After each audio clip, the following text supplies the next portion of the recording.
Today we're looking at 1 Peter 4:8. I thought this looked really interesting when I got to it because it's a love covers a multitude of sin. And then I was like, what does that mean? Because you hear it and then your initial thought is, yeah, love of Christ covers a multitude of sin. But there has to be something more to it. There always is. So I thought we'd take a look at 1 Peter 4:8. Above all, keep loving one another earnestly, since love covers a multitude of sins. First, we look at the context. Always the context. Stewards of God's grace. Since therefore Christ suffered in the flesh, arm yourself in the same way of thinking, for whoever has suffered in the flesh has ceased from sin, so as to live for the rest of time in the flesh, no longer for a human passion, but for the will of God. For that time that is the past suffices for doing what the Gentiles want to do, living in sensuality, passions, drunkenness, orgies, drinking parties, and lawless idolatries. With respect to this, they are surprised when you do not join them in the same flood of debauchery, and they malign you. But they will give account to him who is ready to judge the living and the dead. For this is why the gospel was preached even to those who are dead, that though judged in the flesh the way people are, they might live in the spirit the way God does. The end of all things is at hand, therefore be self-controlled and sober-minded for the sake of your prayers. Above all, keep loving one another earnestly, since love covers a multitude of sins. Show hospitality to one another without grumbling. As each has received a gift, use it to serve one another as good stewards of God's varied grace. Whoever speaks as one who speaks oracles of God, whoever serves as one who serves by the strength that God supplies, in order that everything in God may be glorified through Jesus Christ.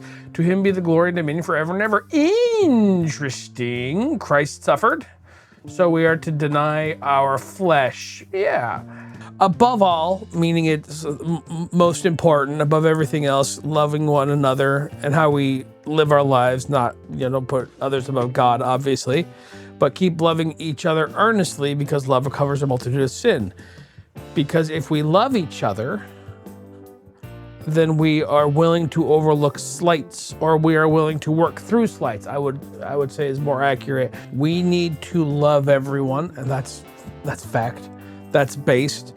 And this might be key to how we love our enemies, and we have our love of Christ to them, is that we should, I think this is just God once again.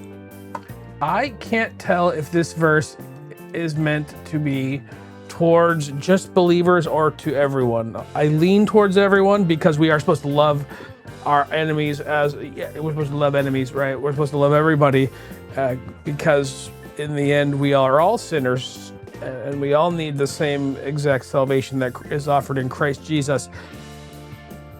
It feels like this verse leans more towards just believers.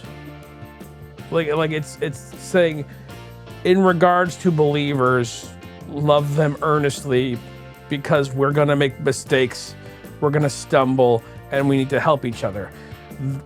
The way of our flesh isn't gone, but we still have that pull and that desire to live in sin. But we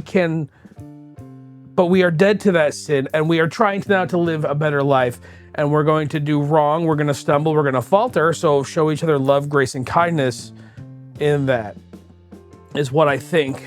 And then the second half, love covers a multitude of sin. So John Gill says, this is referring to Proverbs 10:12. Hatred stirs up strife, but love covers all offenses. Ooh, hyperlink. Cool.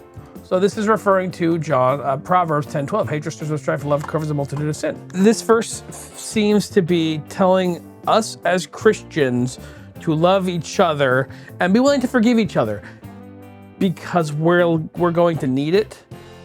God has forgiven us, and so we should forgive others. That's also biblical. It's a very interesting takeaway, but it has a lot of good applications to it.